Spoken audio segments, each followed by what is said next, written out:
Danke bafethu, welcome back to Nkulisokha. Nginilethela i-verdict nama-contracts nanokuthi-ke uVele Bayi noBatman bayiwine kanjani i-case seyi-public-ke bafethu.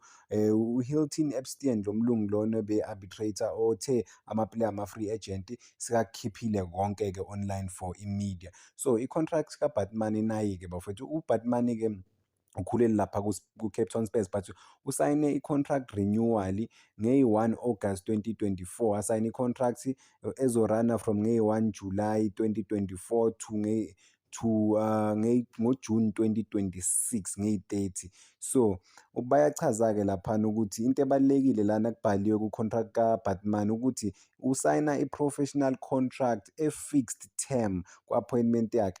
Uyaqhubeka-ke i-reference ye-contract iya-indicator ukuthi usayine ini i-professional contract. Nawa amagama wakhona kuthiwa, I have great pleasure in confirming your appointment as a professional footballer on a fixed term basis with Spurs. Into echaza directly bafowethu ukuthi basayine ini i-professional contract. Iyaqhubeka-ke kuthiwa-ke ama-duties wakhe ukuthi apromote i-interest ye-Spurs as i-professional footballer. Yabo bafowethu kubalulekile-ke le gama leli, professional footballer, both on and off the field.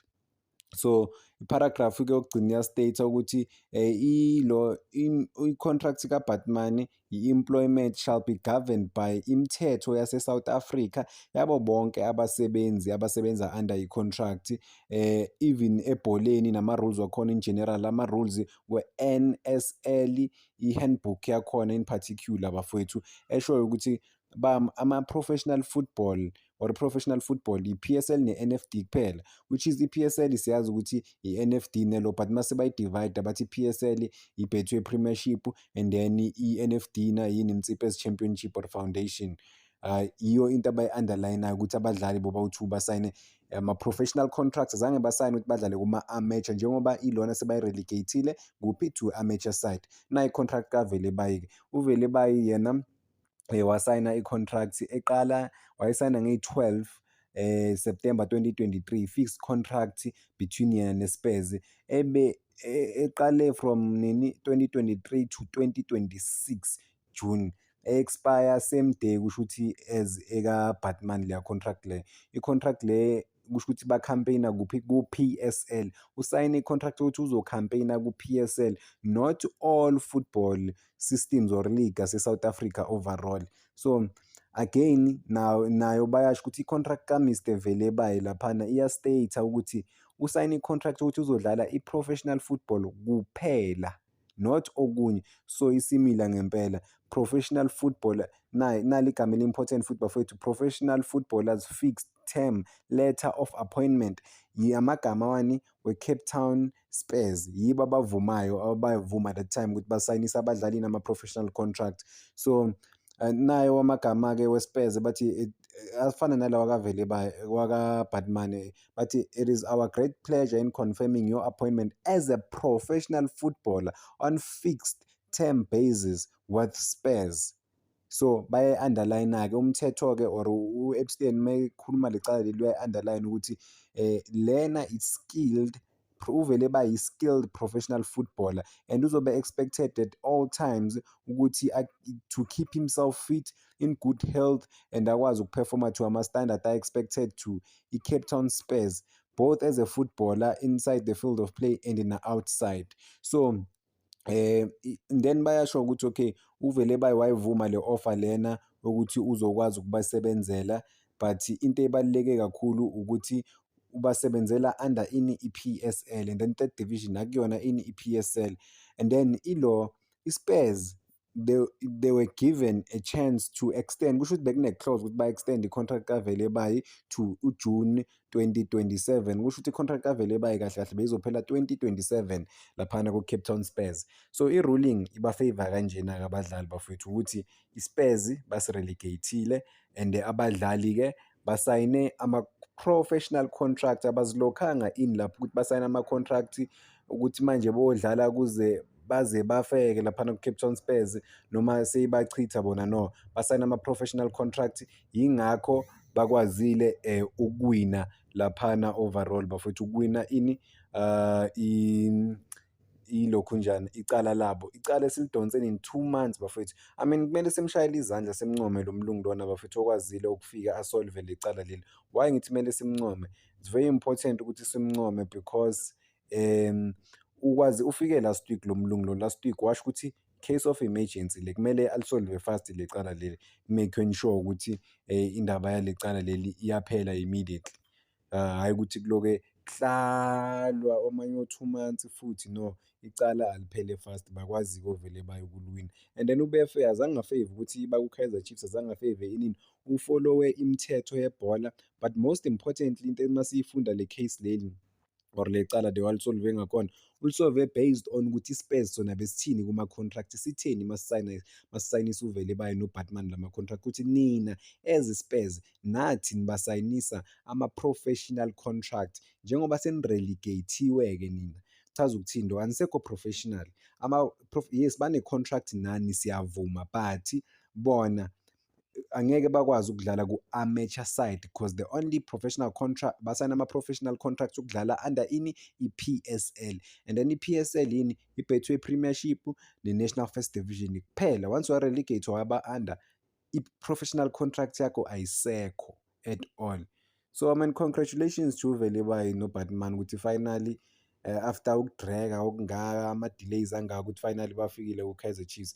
They will be expected, uBatman ulena echili but-ke bayabuya namajita, they will be expected to be integrated back to the squad, baqale ukuplana around bona because seba-available ukuthi bakwazi ukudlala ba-represent i-Kaizer Chiefs ku-highest level. Siyazi ukuthi igame yabo yokuqala potentially bangaba kule game le yokuqala bazodlala ne-AS Simba le eCongo, yes yaseCongo ku-CAF Confederations Cup. Potentially-ke mhlampe bangaba-select lapho ba-travel baye eCongo, we'll never know, just have to wait for Kaizer Chiefs ukuthi decide ukuthi izobeka izinto kanjani. But yeah, overall abadlali bakwazile ukuyiwina le case lena. Beyi-difficult kakhulu, beyi-difficult kakhulu bafowethu, yeah, it was very difficult and beyibuhlungu mase sesiyibuka kahle siyifakela iy'buko because I mean like abadlali bahlale 2 months bangadlali, impilo zabo phela nabo bamile, abasazi nabo ukuthi kwenzakalani ngempela, liyaphuma noma liyashona. It has been very, very difficult for these players, but what I like is that they soldiered on, they never gave up, they kept, you know, gymming laphana ne-Kaizer Chiefs. They gave it their all, azange bacabange nge-case kakhulu, they were fully focused nje emsebenzini. As much as obviously i-case beliba-affecta bafowethu, we can't say i-case belingaba-affect, beliba-affecta i-case yes, but bona they didn't pay too much attention kulelo case lelo. They were just about their work laphana ku-Kaizer Chiefs, baqhubeka bazijimela, and then they waited and waited and waited up until-ke i-case lisolve njengoba selisolvekile. Cape Town Spurs ikhulumile-ke laphana nobani Andile Ncube, i-CEO yakhona, ithe abasoli bona ngokuthi ba-rejecte i-4 million ye-Kaizer Chiefs le yaba-offera yona 2 years back for uvele baye because they were offered ilokhu njani i-4 million but bayi-reject. I-4 million plus ama-player awu-2, I mean that's over 10 million. Ama-player awu-2 plus ne-4 million, that's over 10 million in value. So bona-ke but they decided otherwise ukuthi no, we're not gonna take it because babefuna, bathi bona babefuna 12 million, 10 to 12 million because i-price yabo yayiloke iyale nale. At the end of the day bagcina-ke bangatholanga lutho bafowethu, which is sad ukuthi udevelophe abafana and then the next thing-ke ungatholi lutho because of you expected too much and then you ended up getting nothing, zero. But yeah, we're just glad ukuthi i-case liphelile.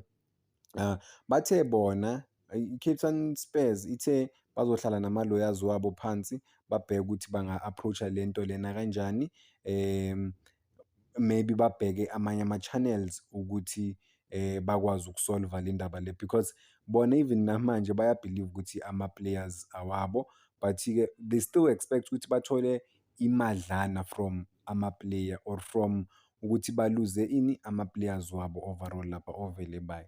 So yiphi leyo mali abangayithola? Kusho ukuthi manje kumele ba-approach amanye ama-channels again yokuthi mhlampe ba-add bathole what is this thing, bathole i-development developmental compensation, bayibiza kanjalo imali yakhona. They still need to approach, they still need to fight for it. But yeah, akusimali eningi. Kaizer Chiefs ngeke istruggle ukukhipha leyo mali if izophuma, but at the same time ngeke ngasho nayizolo ukuthi kune-chance futhi ukuthi bangayitholi naleyo mali leyo. Why?